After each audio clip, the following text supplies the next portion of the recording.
This podcast is brought to you by Most Valuable Podcasts, leading the league in podcasting entertainment. What is going on, everybody? Welcome back into MTV Sports and welcome back into the Fast Break. My name is Jake Neverman, and I'm here with, well, I guess half of my beautiful co-host, Dave Oster.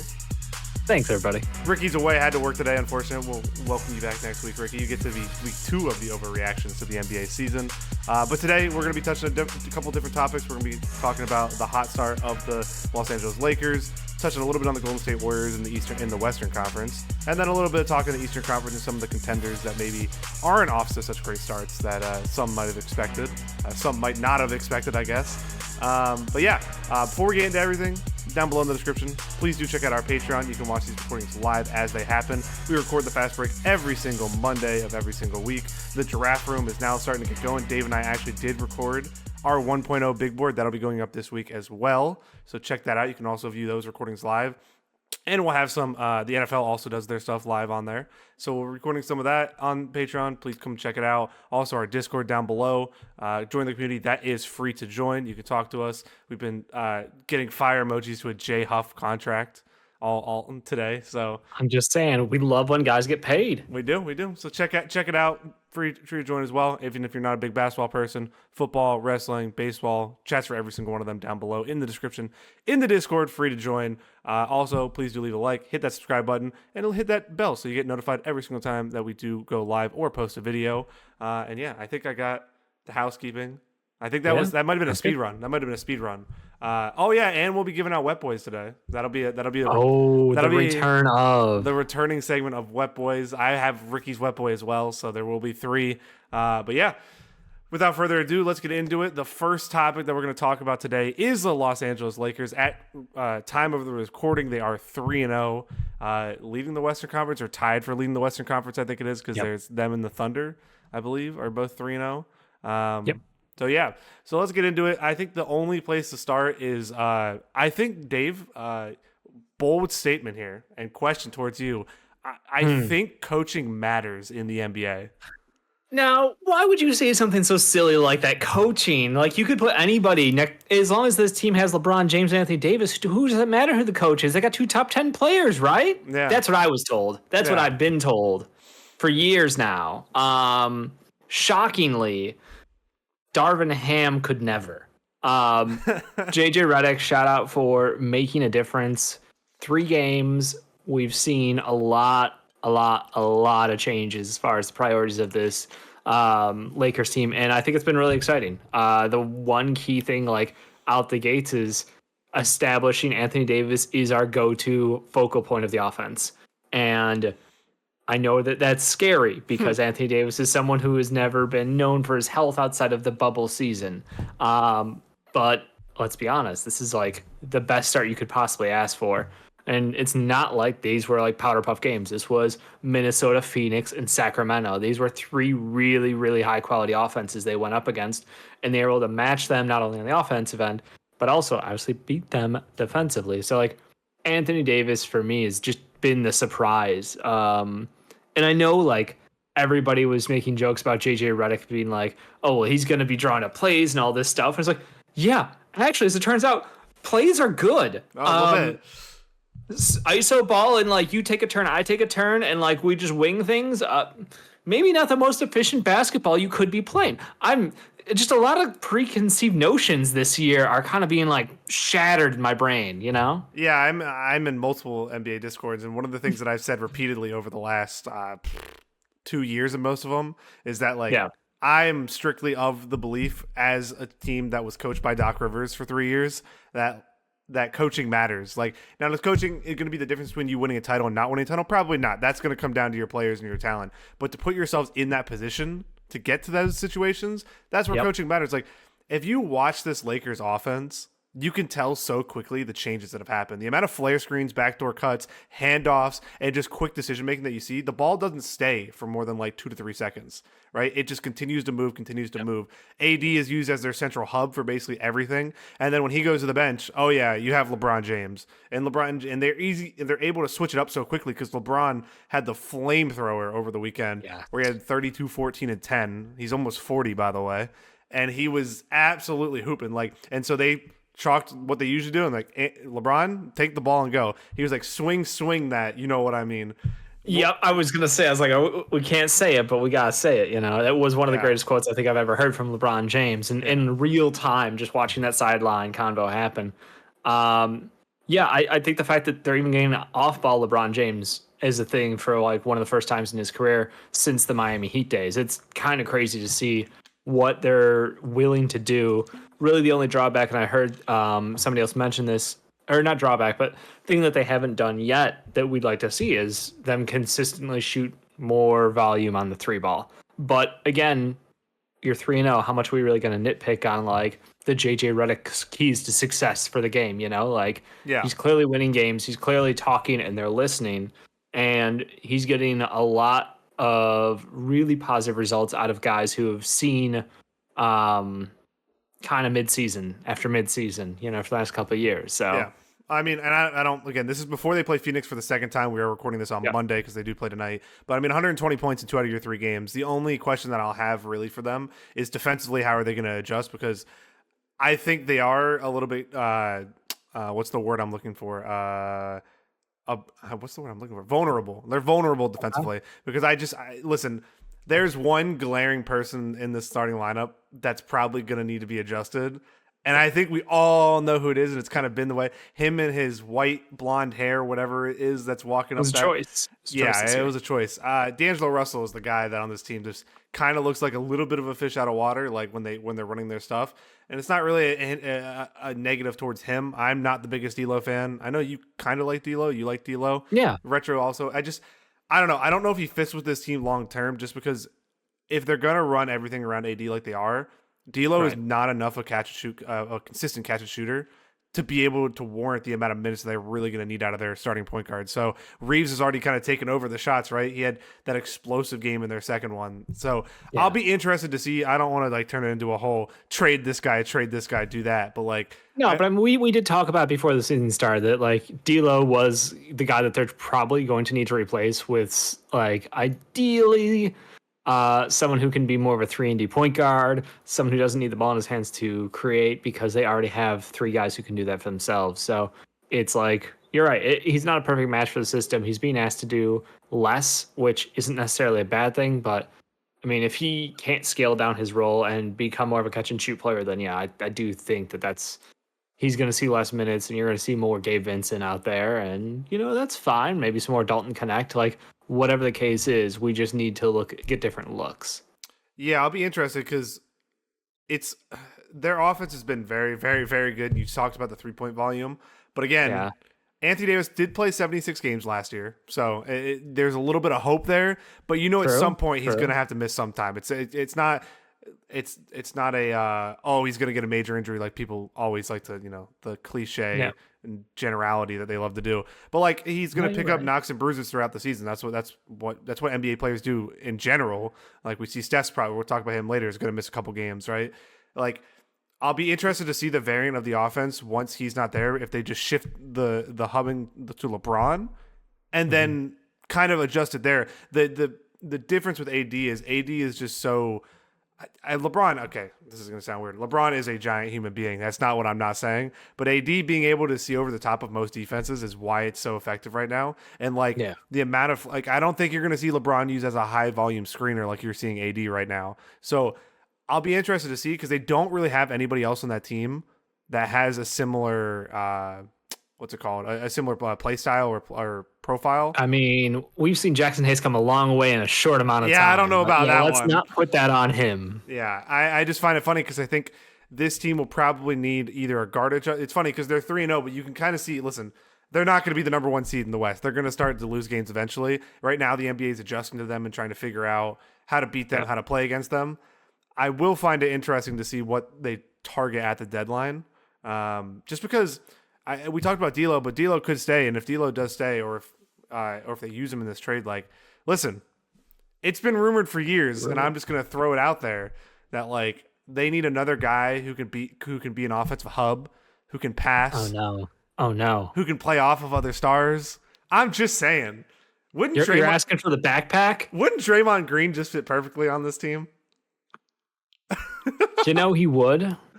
It would be the most LA ever. Had to. But like, it's just beyond the most obnoxious thing you could possibly do to a team is put Draymond Green on it. And I know. And we'll get to it later with what's gone on to Golden State Warriors already. But yes, I could see that happening. Rui's playing well, but that helps him, but also helps the Lakers with his trade value. So it's kind of, I don't know. It's interesting. I really do think that, yes, they could look to someone like him, especially for playoff minutes. Like, you can kind of count on him for some minutes, clearly, but in his it's not like he's the same Draymond he was in 2016 or anywhere close to that. But yeah, I find it interesting because right now you're seeing Rui and Reeves kind of be those third guys and kind of trading off. I mean, do you expect one of them to become the consistent third guy, or do you still think it's kind of like a your turn, my turn, your turn, my turn kind of at night-on-night basis? I think it's matchup. I think it's entirely matchup. Reeves has a lot more freedom we've seen, which I think is really nice for this team. The one thing that's going to be interesting is like, if they're going to let him keep attacking the hoop and getting to the line, because that's, I think, what he does best. And that's kind of the thing that makes me feel like Rui is more expendable because he is just a bigger wing, which is fine, but you could always end up you could go with like more of a spacing wing lineup and you drop in Dalton Knecht, you drop in, I don't like Max Christie. I don't think he's there yet to play any serious minutes, even though they just had to extend him with a giant contract. I mean, he got paid, but like, dude, what? Tradable. Sure. I just see them going a different way. I think Rui is the guy who's going to get moved. If not Russell, it's going to be Rui, or maybe it's a package of them for something. So, I think both are just kind of doing themselves a favor as far as good play equals good play, which means I got a chance somewhere else probably. Yeah, and I think the other thing to look at is with JJ, back to him, is that I think this is a super encouraging sign early on in his career that he's already maximizing players that people had kind of half given up on. Like Jackson Hayes has looked sustainable, and he even had I think it was their second game. He just had a fantastic game. JJ even I was watching their post game locker room speech, and he was giving him like a special like, Jax, you played amazing. I was like, it's just kind of good stuff like that. The sicko stuff that we heard that he was at a car wash watching tape on the second day of a back-to-back. Like, I know Ricky is a little bit probably happy that he's not here because we're gushing lyrical about the Lakers and gushing lyrical about JJ Redick, but JJ Redick was almost my wet boy because I was thinking like he deserves the love for how quick of a turnaround it's looked like. Now, the final question I'll ask you about the Lakers, and this will probably be the interesting combos. Okay, their play's been great. It's been 3 games. You want to temper the expectations with the start, but like, has this changed your outlook on them for the season so far with how good they've looked so far? Or is it still, we both had them in the play-in, I believe. I had them advancing out of the play-in. I think you had them losing in the play-in, if I remember correctly. Actually, I don't remember. So what do you think? Do you think this changes your mind at all, or increases their play? No, I think it's a super encouraging start. But it's a long season, and I don't think any team is the team they're going to be at the end of the year already. Like, I think this is just like maybe they're ahead of schedule for how in sync they are and the effect of JJ Redick on the roster. But also like the effect of like LeBron not having, the whole drop off happen yet. Like, he continues to fight age and win somehow. Nobody's done a 10 for 10 quarter while being, 40 and also having, what was it, like 5 rebounds and assists or something. It was like some insane stat that would be made up, and it would be like him and Thaddeus Young would be the only people who would ever do this thing. And of course, I don't buy in all the way that this is just we should crown them. They're going to be the best team in the West. I don't think anybody's there are some teams right now, obviously OKC, who look like world beaters, and they're not even a full team yet. I think that there's still teams out there that scare me in a series. The Lakers just are overperforming to start the season, which I'm really happy about. But I'm not bought in because you're not ready all the way. Anthony Davis and LeBron James, and if one of them gets hurt, this team's championship hopes go down the drain. I feel like that's I mean, we'll talk a little bit broader about the Western Conference later, but I feel like that's the theme with a lot of teams, right? Oh yeah. I mean, if it's kind of just the way the NBA is. Like, if the reality is that teams won't make it to the playoffs fully healthy, right? I mean, there's multiple teams, aka them Yeah. and the Clippers, the other Los Angeles team who have been great to start the season so far, but they're also right not healthy. Like there's already teams that are missing players. The Lakers are interesting because they have kind of like those random pop-off guys. Like there's going to be random nights where I think Dalton Connect goes out and gets you 20-25. There's going to be random nights where D'Lo catches on fire and gets you 20-25. Yeah. Reeves already did it. Rui can get hot from three. Brownie will not be doing that. He'll be enjoying the G League where he should be. So I'm just interested. I think the start in general is so encouraging from JJ Redick. Like the fact that he's if they're already comparing him to Joe Mazzulla and asking who's a bigger sicko, shout out Joe Mazzulla for I just don't listen to you guys because in 40 years when I know none of you are going to be at my funeral anyways, so none of it matters. And I'm just like, yeah, all right. Or when he licked the court the opening night and they asked him what it tasted like and he said blood. I'm gonna give the sicko award to him. I'm sorry. I think he beats it.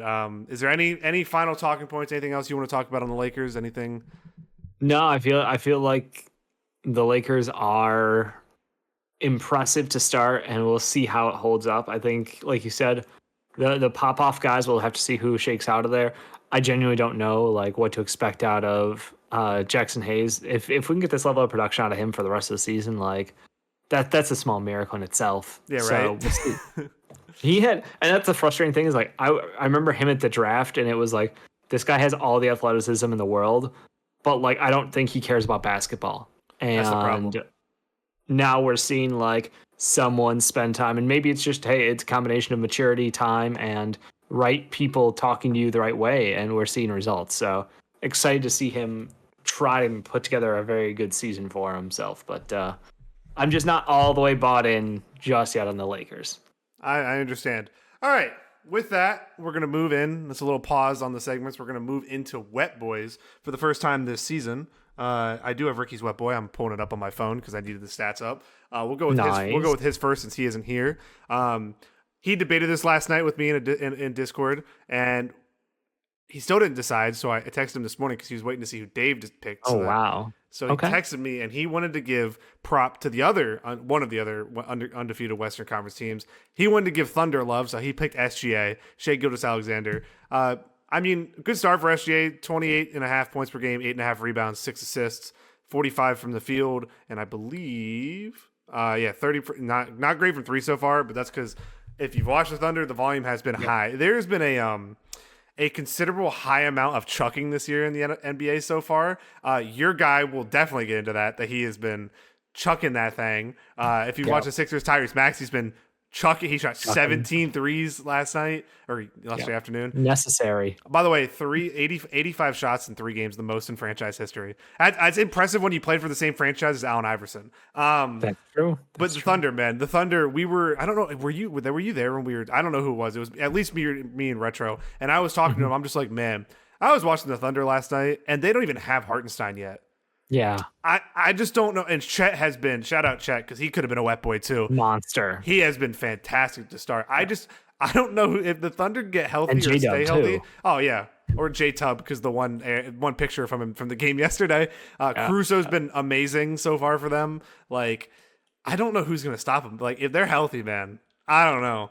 They got answers for everything. And that's kind of, that's a problem for everybody else. I agree. But no, I think good for Ricky for picking Shai. I'm with you. I think you could have gone any one of the 3 stars to start, and it wouldn't be wrong. So Shai starting off his MVP candidacy, strong. If they're the number 1 seed in the West, there's a good chance he could, have a slight edge on some people. But it's a good wet boy. It's a good wet boy. It's a solid choice. Dave, who is your wet boy for the first week? I'm sure we're gonna track these to see who's the wet boy of the year at the end. Of course. Who is the first one this season for you? I got to give love to James Harden, the system. I mean, he really has done everything for this Clippers team, and it's been a surprise to me because I had written them off. I'll be honest. I was like, Clippers team, no Kawhi Leonard. I got James Harden probably phoning it in after what he's walking into this season. Retro again was speaking the praises of him, and Zubac's going to be like the 2-man machine for this roster. And yep, you could take credit too. I mean, I knew that it would work well. I did not realize how efficient that offense would be and how crazy their defense would be at the same time. Like both of those coming together. And again, like nobody's going to stop Phoenix. Phoenix is just like Kevin. I looked at Kevin Durant's stats. I just laughed at myself. I was like, this man's shooting like, I think his true shooting was somewhere in the high 70s or something. It's just like, and it's not low volume. He's averaging like 29, 28. It's just, okay, that's just Kevin Durant now this season. Cool. That's just what it is. But like Denver's obviously poor Jokic. No, poor Jokic. Game one. No, poor Jokic. Right, I'll try to be like, I'll try to go, I'll defer to everybody. They're going to put extra pressure on me. So wait, my teammates get better looks. He had like 18, he had a ridiculous number of rebounds and assists and low scoring. Game 2, he's like, all right, screw it. That didn't work. I'll go and put it on my back. And he had like 41 and still lost. So it's just like, yeah. That's called how you don't build a franchise. He gets no sympathy from me. He gets to drop 40 on a nightly basis and lose games and know how it feels. All right, now he gets to go through it. And I don't want to hear the roster's not good enough because I was told that doesn't matter. The roster isn't good enough. We all know it. I was told that doesn't matter. So that's just... You're the guy whose roster is built on 2 injured players. So how's that working out for you so far? We won yesterday, so we'll get into them. But yeah, you any to praise on? James Harden's great. I just wanted to say shout out Zubac. Yeah, I mean Zubac again, great. Norm Powell, chucking it at an all-time level. It's just all clicking for this team so far, except for KPJ. Like, and again, whatever's good for that. Hope it doesn't click with him. I was gonna say, hope it doesn't click for him ever. I just want to say I was watching the game yesterday. The Clippers actually won me some money because I got on at halftime and they were up 5 and they were plus money, and I was just like, whoa, okay, and I took it and I bet on it. And let me tell you, Harden and Zubac were some hard. Derrick Jones Jr. hit some big shots in that second half against the Warriors. He's been great. So yeah, I find it interesting for them this year. I think Zubac out of that short roll, I talked about it in our season preview when we were talking about the Western Conference. He's been phenomenal. He did a hezzy play yesterday and fooled 2 defenders and dunked, and I was just like, where has this guy been? He's most total rebounds in the NBA so far, I believe, as well as Zubac. I think he has like 75 or 85 rebounds already. It's not 75. It's like 65 or 75. 15. No, it is though. He's averaging like 16 or 17 a game. He has 4 more than Drummond. So if you have 4 more rebounds than Drummond, you're doing, and Drummond's playing starter minutes right now. So, shout out to them. They've been great. I hope KPJ never clicks. Derrick Jones Jr. has been fantastic. I'm a little bit sad to see Batum is playing a small role for them, but it's okay. I think they're just trying to be careful with his health because it's they know what he can do at this point in his career. So it's like, hey, if we can just cruise you through on like under 10 minutes a night for the regular season, and then you're 100% healthy for playoffs, and we can have you take care of some important assignments. Yeah. They'll be in good shape.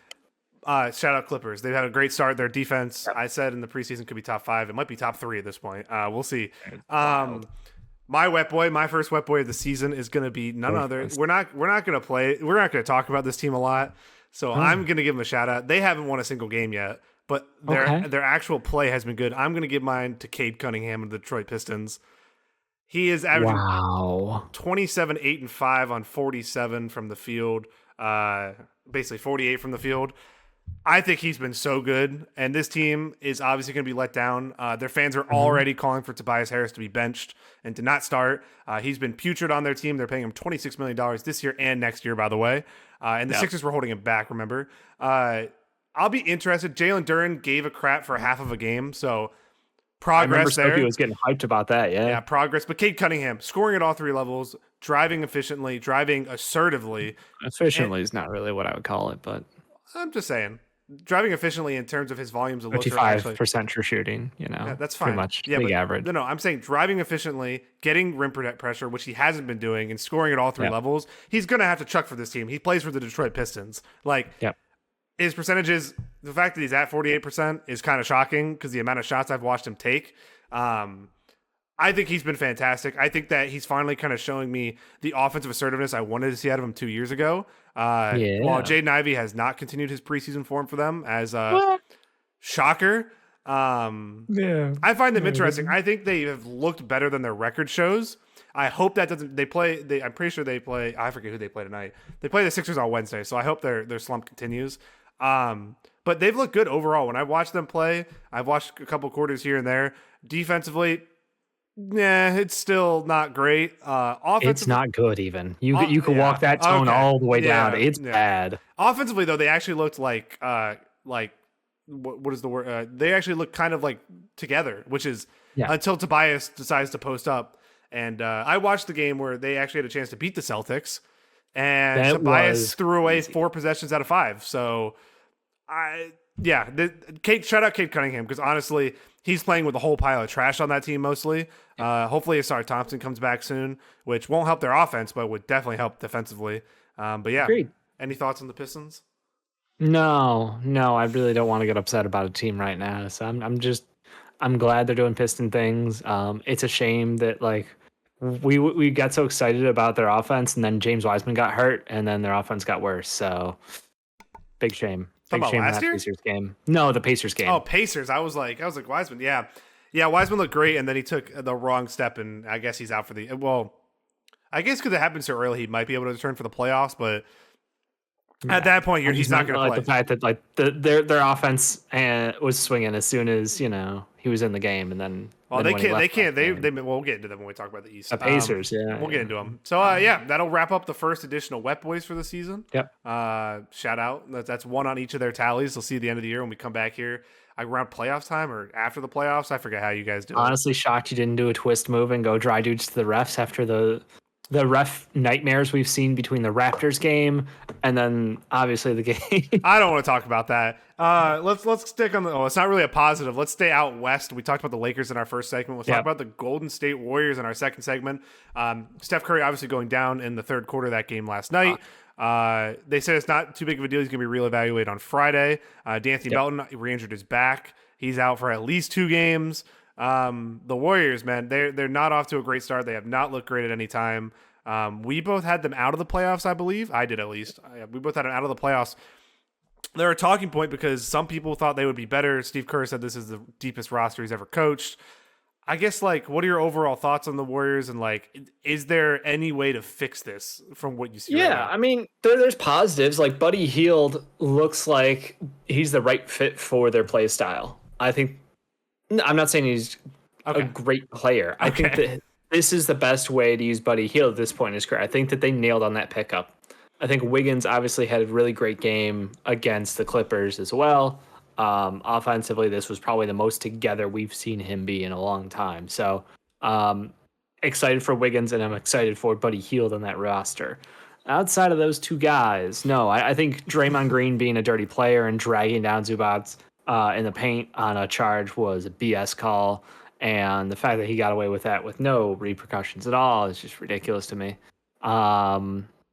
But I just think that the expectations for the team with Steph, I mean, that wasn't even like a freak accident. He just kind of like came off of somebody and he was trying to create space and it was off ball completely. It was just put down the foot and it wiggled left. He did the same thing Paul George did. Like, they both tried to take a step back and plan. His went sideways. Paul George went inwards. Like, it's just a freak. It's just, and luckily it's not a bad sprain or anything like that because we know Curry's had ankle issues in the past.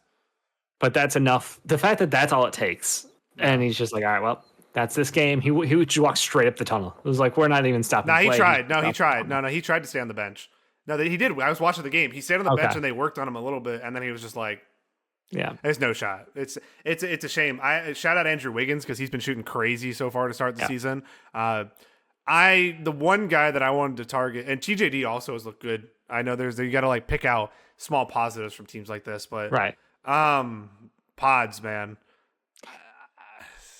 There's a lot of opportunity for him right now. He's got a couple game window to really be the guy with Steph out of the game. So that's.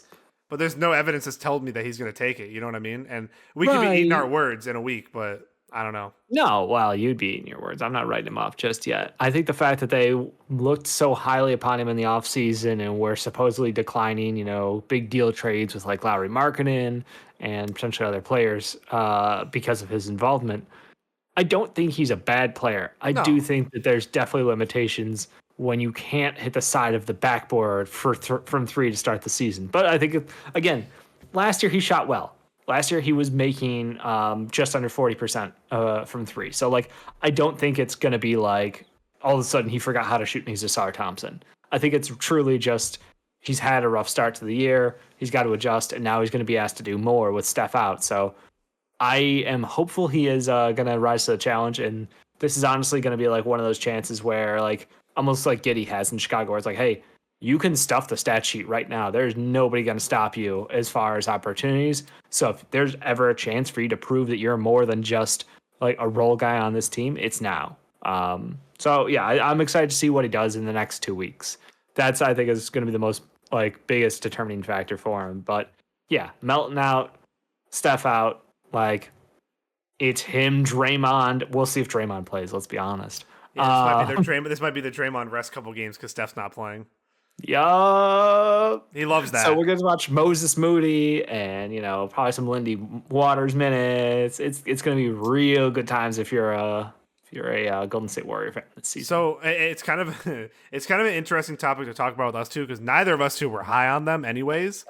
But Ricky was. Which is I'm a little bit salty that obviously he had to work, but I just don't know where the production, because Steph has not been great either to start the season. Like, I know it's Steph is Steph, so Steph will figure it out. Yeah, Steph is Steph, so he'll figure it out. But like, I don't know. I just cannot see the upside. Looney looks a little bit better than he did to the second half of last year so far, but again, it's early, so let's see when his body gets some wear and tear, starts to break down a little bit. I think Buddy Hield's going to go through his same cycle that he always does. Like, he's a flamethrower for the first couple games, and then he'll start to deteriorate a little bit. You'll really see that, I think, in these games without Steph, depending on how long he misses.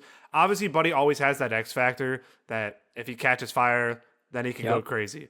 But the problem with Buddy is, what do you do with him when he's not on fire and he's not making his shots? Because he doesn't really offer much outside of that. Pods is the one, though, man. Like, if they truly turn down these trades in the offseason and they truly believe in him to be a cornerstone, I'm not saying he's got to come out and win them games and do all that. No, you must. I just want to say, you got my saying now. I just want to see flashes, right? Because he's still so young. I still want to see flashes because in my mind, this team is either next season they're retooling one more time around Steph, or I'm looking to the future after Steph, which is like a very pushy subject for Warrior fans and all that. But like, eventually you have to start thinking about it, right? Eventually you have to start thinking about what is the franchise going to look like if Steph's not around. And right now it's bleak. Right now it's super bleak. So I don't know if Moses Moody got his extension. Kuminga did not get his extension. Kuminga has not looked good so far. I'll take a little pat on the back there. It's 3 games. We don't need victory laps for 3 games. I do all of the games outside of like that 10 to 15 game window that you love to quote so much. The end of the year? Yeah. Yeah. Everything outside of that, it showed me who Kuminga is. I mean, maybe he could be better, but like the Clippers were literally just leaving him wide open. Like the Clippers were like, have that shot. So I don't know. I'm worried about the Warriors simply for the fact of an NBA standpoint.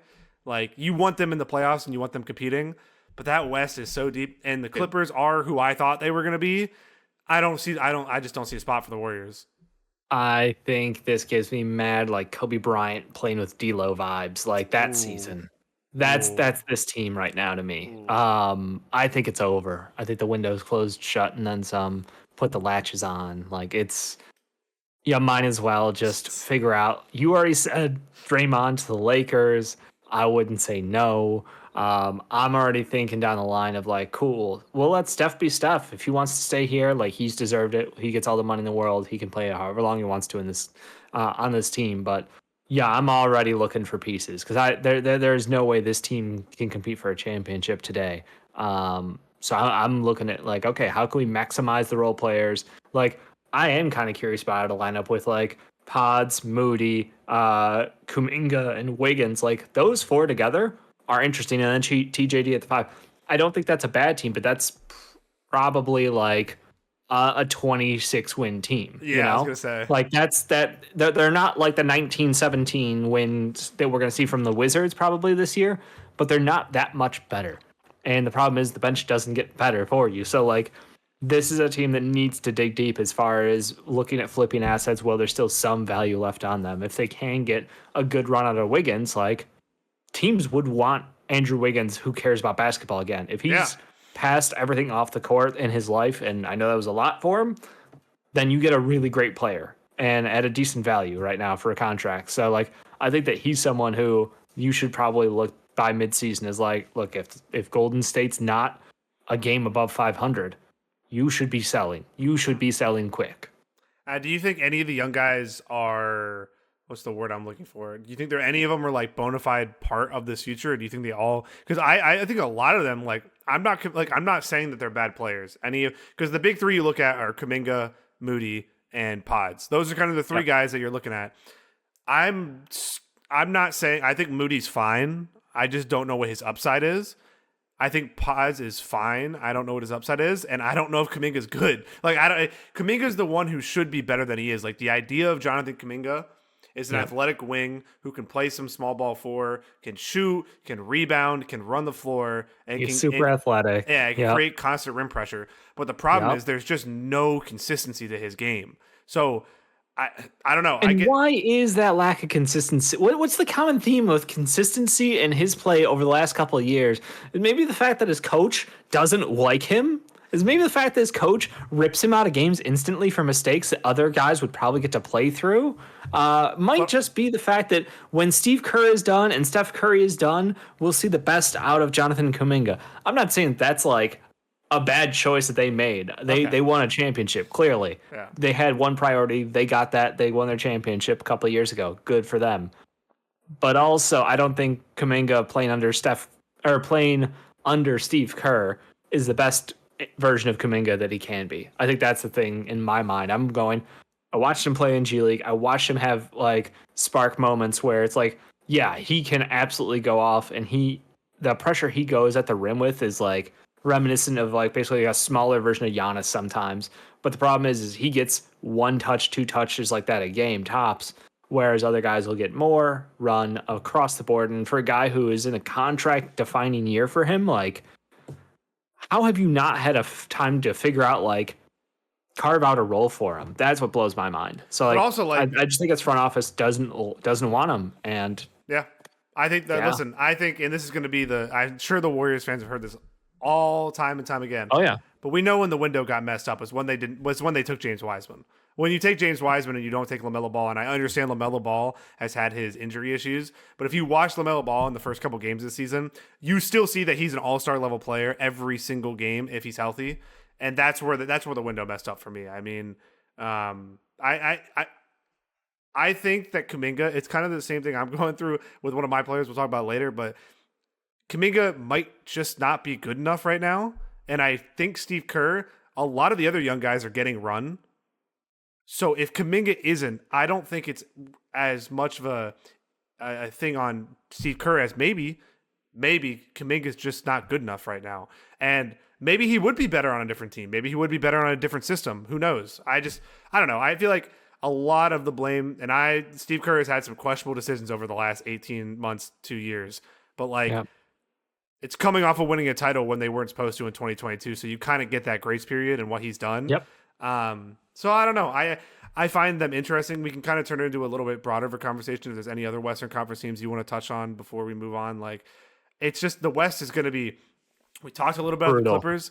The Rockets have struggled, so like they've looked fine, but they just haven't won many games yet, right? No, they've not looked fine. That is such you're just like whitewashing over the fact that they had a massive fumble of a lead. They couldn't figure out how. I was trying to be nice, okay? I was trying. Well, you know what the answer to shut. They refuse to admit that like Fred VanVleet has been hot trash, and then Reed Shepherd isn't getting the same time that we all expected him to for a top 3 pick. But then when he is in the game, he's hesitating on his shots and he's passing up looks. So, like, they have legitimate questions. Şengün, obviously, against the Spurs, and we'll see tonight is game 2 of that matchup. But, like, last year, he dominated Wemby, and it wasn't even close. And this year, he comes into Wemby, it just erased him out the game. Like, he was nowhere to be found. Instead, we ended up riding on Jalen Green, chucking to try to save their lives in the fourth quarter because no one else could take a shot for them. So, like, that is a team that is, like, chaos right now. I think that truly I have not been happy with what I've seen, and I think that I don't know if it's Ime Udoka, whoever they brought in to run the offense. Let me just put it that way. Whoever is running that offense is doing a very poor job at managing not only the rotations that are in the game, but also how they need to run said offense. Because it just everything feels off by a degree or two, and it's just you can see it. It doesn't sit well. So I think that's a team that needs more time to have things shake out because they're in trouble where they should be that young fun team. Now I'm seeing them stumble a little bit, and it's like the veteran guy on Fred VanVleet who's not carrying his weight. Yeah, I've seen. I've watched a couple of their games now, and it's kind of a lot of the late game offense. It just turned into here's the ball, JG4, make something happen, and sometimes he does, and sometimes he doesn't. But there just seems to be no rhythm to their offense. Like we talked about the Lakers earlier, and you can clearly tell what their objectives are. I mean, Ime Udoka, and I loved him going into Boston.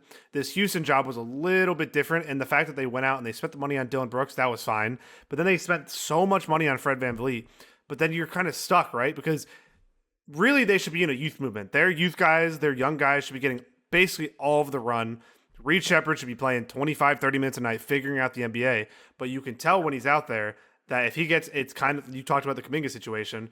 If he makes a mistake or two, you're gone. You're out. You know what I mean? That's what it feels like, at least when I watch. Because when we saw him play the preseason, he was loose. He was making shots. Even the summer league, he was clear head and shoulders above everybody that he played against. Like, it just doesn't make sense. And I get it because Ime Udoka is definitely an old school coach.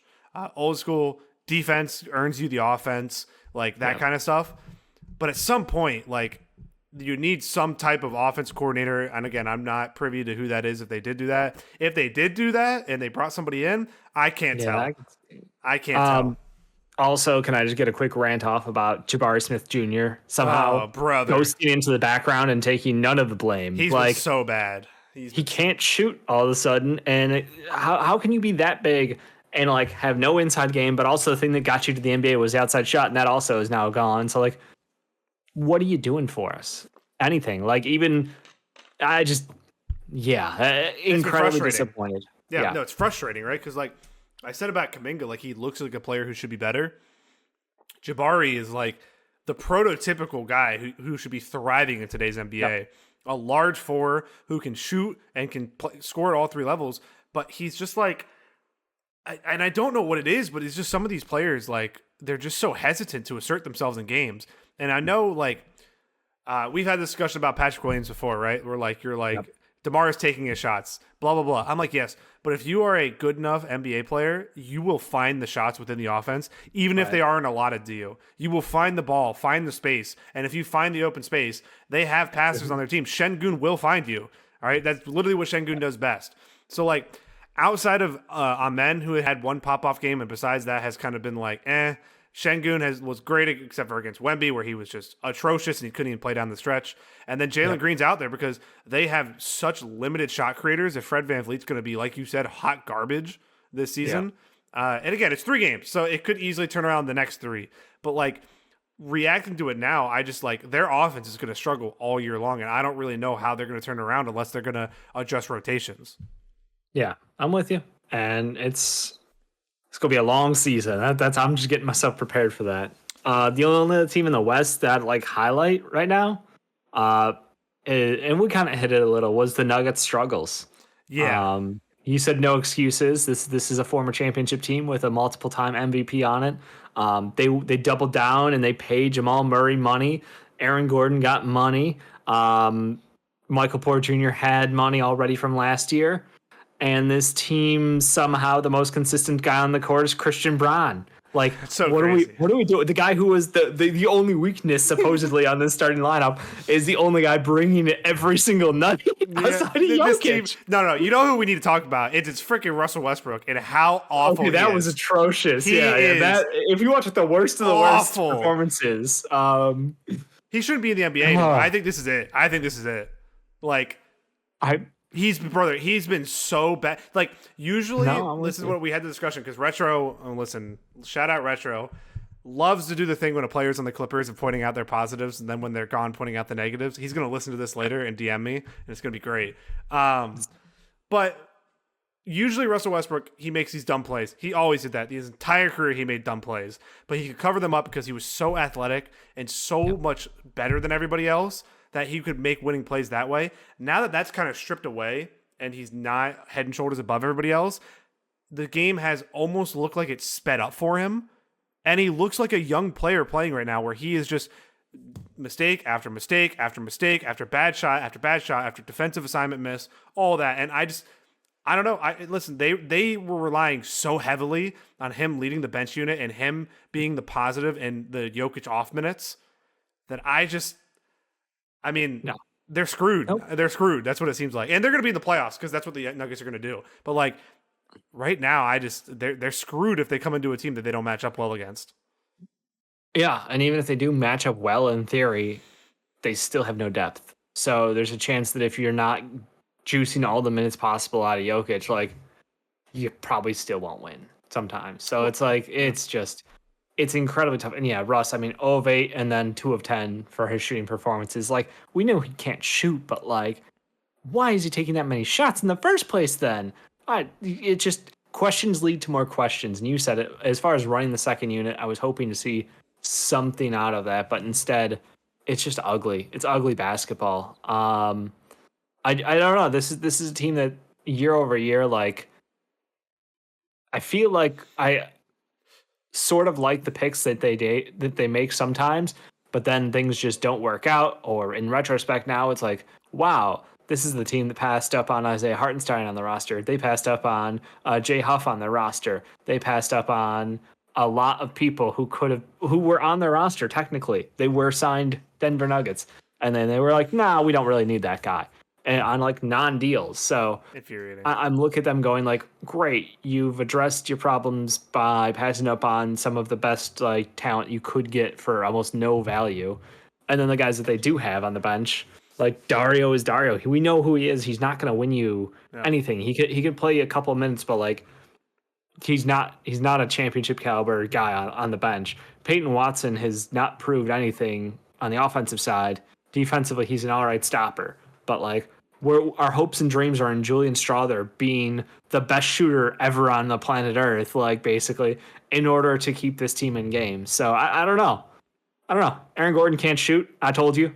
And you're like, but my whole point is okay. The regression of his shooting is definitely a little bit concerning. But the bigger regression is that MPJ has seen no improvement in his game in 3 years. Yeah. He's the same player he was 3 years ago. And Aaron Gordon shouldn't be this second option for this team or third option for this team. The guy who's coming into his prime, who's 26, should be the guy who's taking over that second role. But MPJ has shown no off the dribble creation. His defense is not great, and he's just like, and his shooting has even regressed a little bit. Like, he's the guy. He's the guy who's like, if they're gonna have to call an audible at the midseason, he's got to be the one who's going to be the one dealt, because Jamal Murray, for all of his inefficiencies, is still a fine player. He's not worth the money he got. Sure. We all knew that. We all knew he wasn't going to be worth the money he got. He peaked when they won the title. He was amazing for them in that playoff run, and that's what a couple different series where he just took over the entire. Exactly. The Western Conference Finals was him. He was 50, 40, 90, averaging 32 a game or something like that in the Western Conference Finals. Like,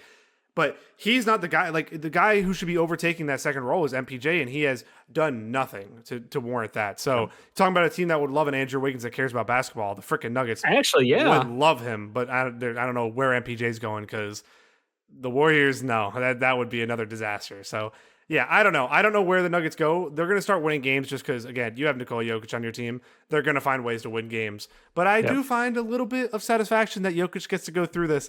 I'm going to drop 40 and still lose because my supporting cast is a bunch of dum-dums right now. It's just, it's going to happen, and it brings me a little bit of joy. He's still a great player, all-time center. I just, little bit of joy. Sure. Any final thoughts on the West? Any final thoughts on the Nuggets? No, I mean, West are crazy. There's just a lot of teams in the air right now. Like Sacramento, I don't know what they're going to be. We've seen good and bad from them so far to start. The Grizzlies, honestly, have been a little disappointing for me. Jay Huff got the bag. Love it. Ja's not been the guy I kind of hoped he would be role-wise on the offense just yet. Seems like they're spreading the ball around more. Santi Aldama, though, has had a fantastic start to the season. So +1 for their dev team, player development team on that roster. Getting the most out of some guys who are all in on that. Pelicans, Zion got put down and DeJounte's out for 6 weeks now, I think it is. Yep. Yeah, for the hand. So it's already starting. It's tough. Props to Klingon, though, and the Blazers. I think that Jeremy Grant looked like Jeremy Grant again, reminded the league that he's still available if they want him. Great scoring performance, good defense. Like he just kind of, he still got game. And the Kings, even though the Kings are 0-2, I actually watched a couple of their games and they've been okay. They'll find what they're going to find wins. Their offense is great. It's just a little bit too much of your turn, my turn right now. And they'll figure it out. Yeah, they'll figure it out as they go. Though they're going to win games strictly because Fox and Sabonis and DeMar are too good not to win games with those in the regular season especially. But that'll do it for our Western Conference conversation. We're going to move over to the Eastern Conference to wrap up the show.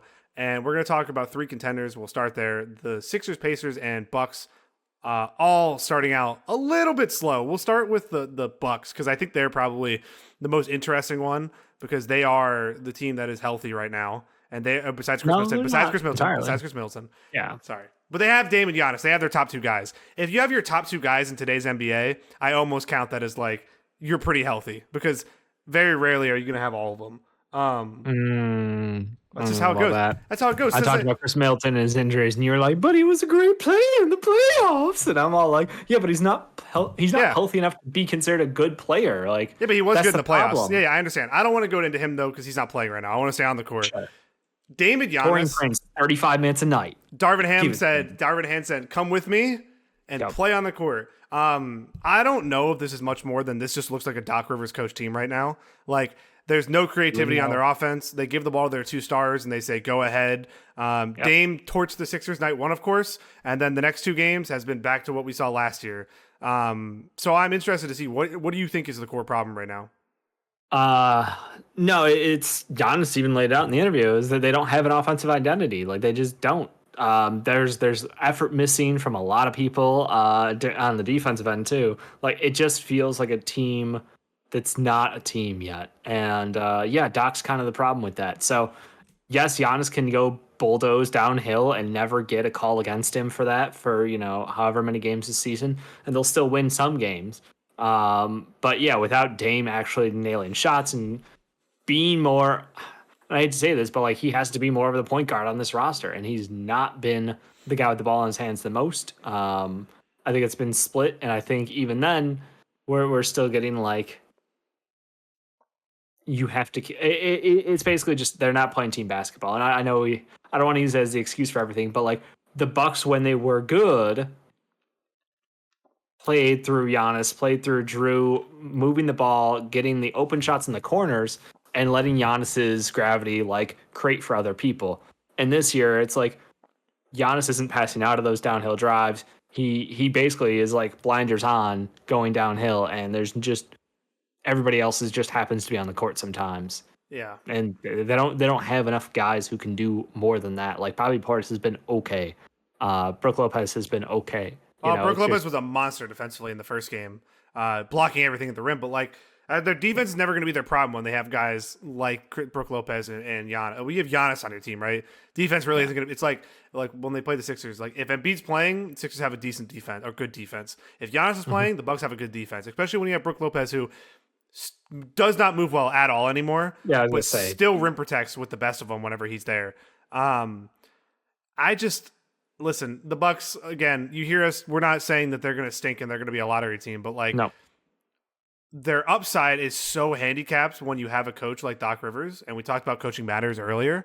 We talked about the Lakers, and like he's talked about it in the past where it's a hierarchy on his teams, right? Your top 2 guys are going to get their shots, and that's fine and dandy. When your top 2 guys should get most of the shots.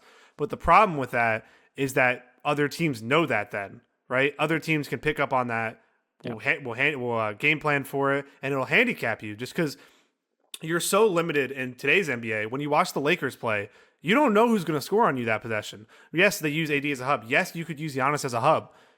But you have to have other guys in your team that can get buckets at 2 of the 3 levels. Is usually what I would say, and they kind of do have a couple of those guys. Like Bobby Portis is that guy who can do that. Whenever Chris Middleton's playing, he is that guy. Brook Lopez can stretch the floor and give you 3-pointers. Not so much around the rim. He can post hook when he's close to the rim, but he's literally going to be in a post up situation because that dude is not moving vertically anymore. He got cement on cement. Yeah. And the other thing that I want to talk about is that. Dame and Giannis look like they don't talk to each other unless they're at practice. But like and you don't even have to be friends to be compatible on the court, right? It helps, right? But like, you just have to look like you care about each other. Like, it's simple as that. And I've never seen them do anything together off the court, which is just like, and I don't know. I find it so mind blowing that like two of this generation's best players got clowned on by the Nets. Yeah, and the only reason they beat that was embarrassing. And the only reason they beat the Sixers is because Dame went flamethrower. Like, he was making everything. Like, if that's what it's going to take every night to win, it's not going to happen. It's going to happen every now and then with Dame and every now and then with Giannis, right? That's what's going to happen. But like, outside of that, I don't know, man. And Chris Middleton will come back. He'll probably play like 40, 50 games this year, something like that. That's what he usually does. And they'll look better in those games because they have a bona fide third option.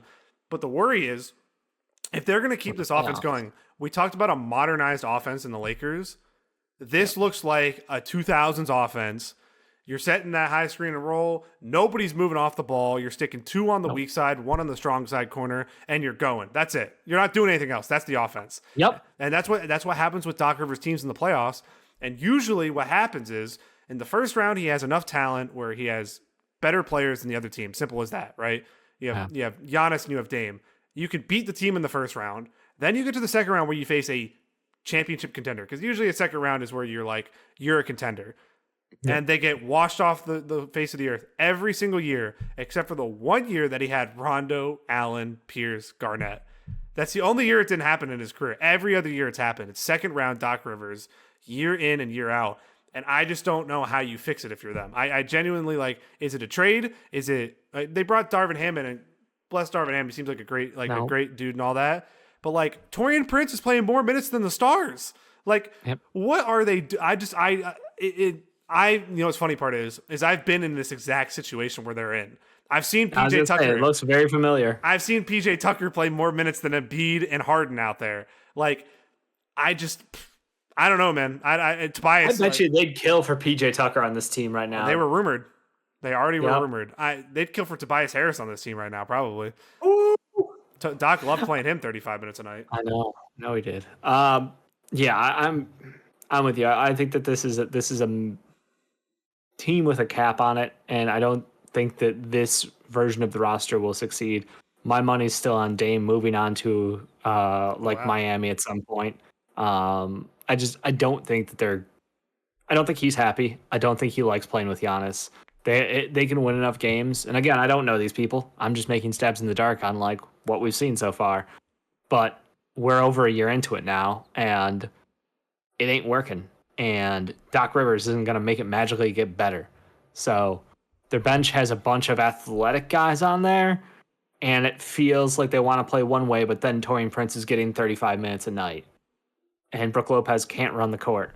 So where's the identity of this team? We have a clash in draft status and theory, I guess, as far as how to fill out a roster versus the talent that you're being played, or versus the talent that's being played.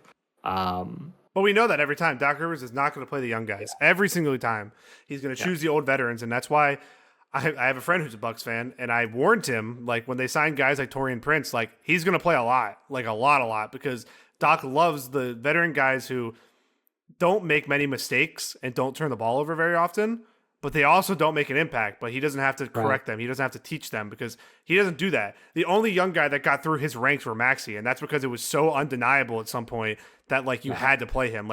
You have to be that good to get through his rotation. It's just wild to me. I honestly, they could win a playoff series still depending on matchup, right?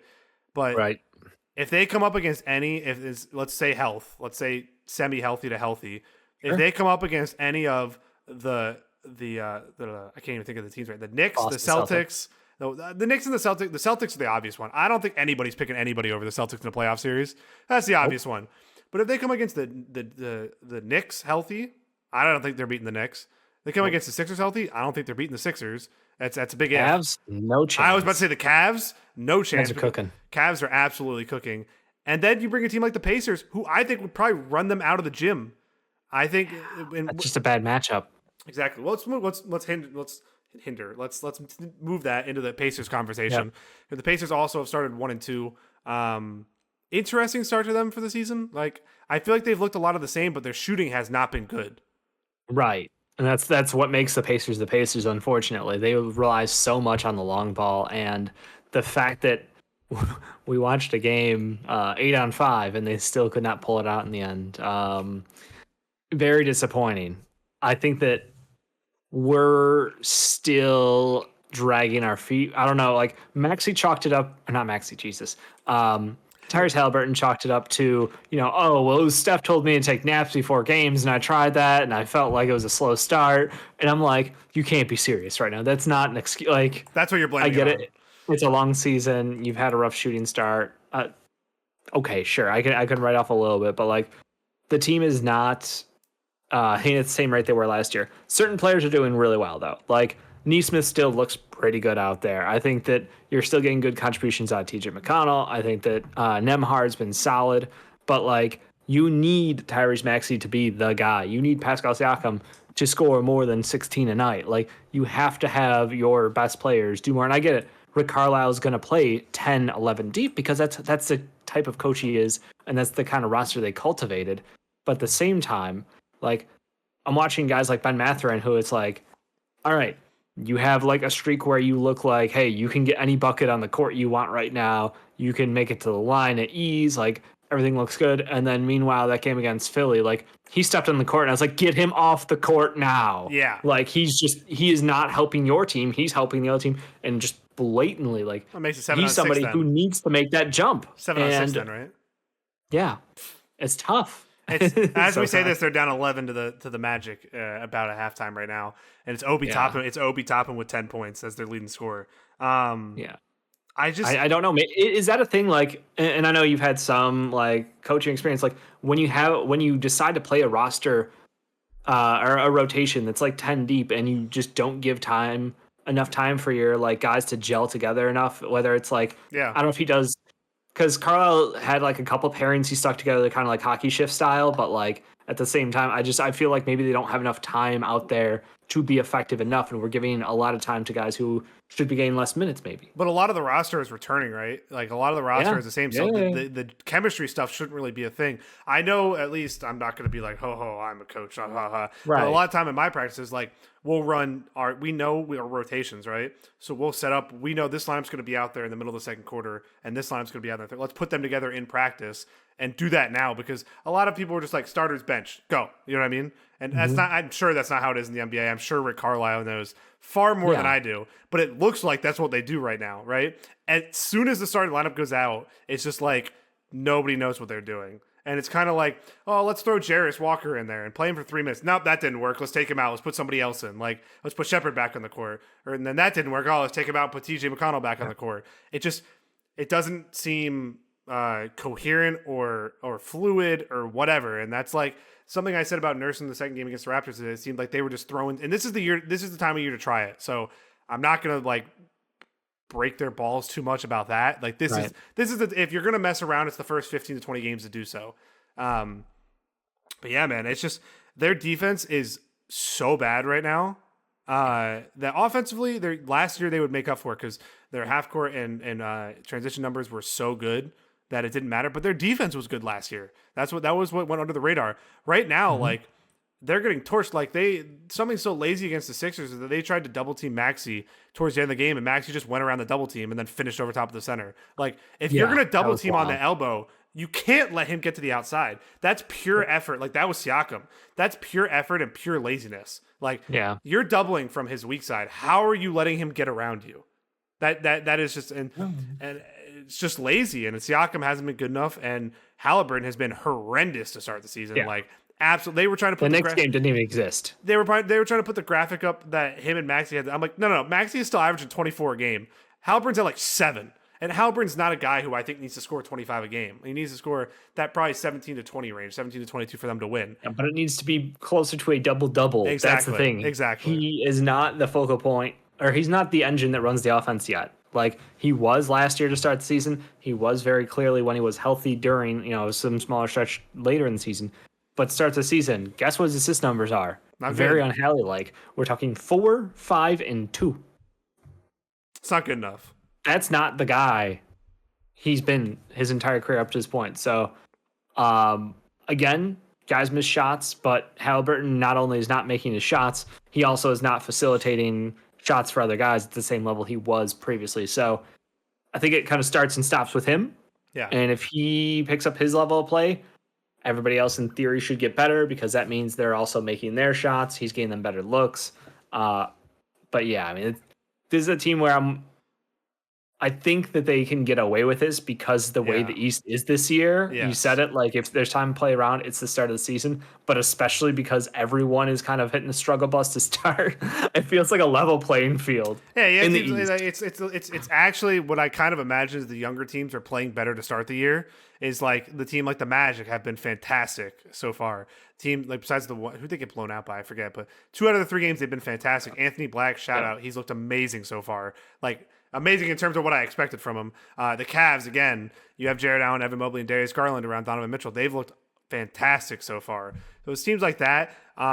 We'll transition to Magic lost to the Grizz. Yeah, they got killed by the Grizz, but the other 2 games they look great. They look apparently great again tonight. I haven't watched yet, so but yeah, the last team we were going to touch on in the East is the 76ers. I think they're probably the Bucks, the panic button is probably pretty high, like in terms of the Pacers. I think I'm in the middle. I'm kind of like, I'll give them 10 more games, and then we'll recheck in. I personally, as a Sixers fan, the lowest panic button out of the 3 is with them because we literally haven't seen them yet. Like, there's been no Paul George, no Embiid, and the first 2 games, Maxey was non-existent. Like, he literally couldn't hit the broadside of a barn with a shot. He picked it up we were watching the game yesterday. He picked it up in the second half against the Pacers and in overtime. He was a legit flamethrower. The confidence he hit on, I forget what one, but he let it rip, and it was just like, he's back. He's back. He's all the way he back said that right he now. turned around and was like, I'm back. Yeah. I'm here. Yeah. And Kyle Lowry's chasing behind him like, he's like trying to give him a hug. And I'm just like, I think the highlight of this team, though, is Gershon Yabusele is most definitely an NBA player again. He has looked fantastic. His offensive rebounding has been amazing. He had 3 offensive rebounds yesterday that led to 3 Sixers threes. When a game goes to overtime and you barely win in overtime, those are the plays that makes the difference. Caleb Martin has been fantastic so far, putting up better numbers than Tobias has this season, and while offering better defense. When you get that for the value that you're saving, and I think he's at like $9 million a year or something like that. Yeah. And then you don't even have Paul George and Embiid yet, so it's kind of like Paul George and Embiid are expected back this week. We'll hear tomorrow, which you'll know by the time this video goes up.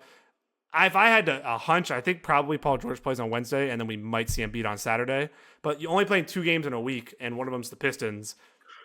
Kind of, if you're going to ride that also shout out, Embiid got assessed a technical today because he was waving a towel during a free throw attempt. Wild. Absolutely wild. Adam Silver hates the process, huh? I mean, your coach asks for a lot of problems by yapping as much as he does. Like, I know you're going to get hate for that. Yeah. But the bench technical is rare. The street clothes technical, it takes a lot. I don't know. He must have said something, and they're like, we'll write it up for waving. It was waving a towel. Yeah. That's what it's officially on the record for. I guarantee you his ass said something. But it got assessed today. Like, that's so weird. Yeah. But yeah, what are your overall thoughts on you watched a full half of Sixers with me? I watched enough Sixers to know the fact that like I'm not afraid because this is the team you drafted. Like you put together this roster for one reason. It's the postseason. So if you can go 500 in the games without Paul George and Joel Embiid, you guys are doing great. I genuinely think that in the 45 games that you have with all 3 Maxey, George, and Embiid, you're good enough to make it to the playoffs just on that. So anything in between doesn't matter. It's just working out the kinks of like, who can we count on? What guys work best together? Like for your backcourt, I still don't know if I'm entirely sold on like what combo of guys. You said it yourself, the fact that McCain got minutes. That's how desperate they were. Like, I don't know where we're going to be at in 2 months, let alone 6 months from now. But I think that bench guard rotation gonna need a little bit of massaging, maybe. Yeah, because right now it's in terms of guards, it's Maxey, Lowry, Gordon, and McCain have been the 4 who have played. Oubre, I think, will play more of the 2 role whenever Paul George is back, because you'll have Paul George and obviously the big 3, and then you'll have Martin and Oubre, who have been the rumored that they're going to start next to him. So that'll be interesting. It's kind of like we talked about with a lot of the teams, though. And the Sixers are probably the most prime candidate for it, is that there's going to be somebody, if not 2 people, added to this team. And who are those players going to be, and what are the profiles going to be? I think if you ask me now, I think a wing shooter is probably number one. I think they need a volume guy who isn't like Buddy was that guy last year, but they need somebody who isn't a defensive liability. Who that person is, I don't know yet. It's so early in the season to tell. You don't know who's going to be selling at the deadline and all that. But I think you can tell another ball handler, and a wing shooting and a shooting wing would probably be the top two. I think center rotation is. I mean, having Embiid, Drummond, and Yabusele, Drummond and Yabusele has impressed me immensely. Like his game has been fantastic. He's kind of like what you wanted PJ Tucker to be when you signed him. Is kind of what Yabusele has been so far. Just that hustle guy who actually can hit threes that aren't just in the corner though. That is the big thing. And he ball handled a little bit. I was just like, what are you doing? He's pulling on the Olympics clinics. You know, I will give that credit. Like he was a great pickup for you guys. I think that was crazy that it took the Olympics to put like a spotlight on no, this guy absolutely still has credibility. He should be in the league. But yeah, I think that maybe I'm undervaluing like expectations for Paul George as a secondary ball handler on this team. Like, do you think that he is going to be that guy who kind of runs the second unit as the primary, or is that expecting too much out of him at this point? Unfortunately, I probably think you are going to see him initiate quite often. I don't really want him playing that role. I think you can do that more in the playoffs, but I would be really, really careful with his role in the regular season and just trying to keep the workload as minimal as possible. Okay. Let him be an off-ball shooter. Let him be a weak side driver. Let him do that kind of stuff. He's going to initiate because, honestly, he kind of has to right now. I would like to see McCain get more minutes. I think McCain is kind of the interim answer to that. I think you change once you go to the deadline, you see who's available and all that. But I think for now, McCain, the Sixers have enough right now to get by. It's just staying healthy. It's literally the name of the game. Is there any other Eastern Conference teams you want to quickly note on? Give anybody credit, anything like that? Shout out to the Cleveland Cavaliers. I did not expect Evan Mobley to take this jump this year. And I'm all about it. We talked about like he is in the preseason. We were talking about like the team will go as far as his shooting ability will take them.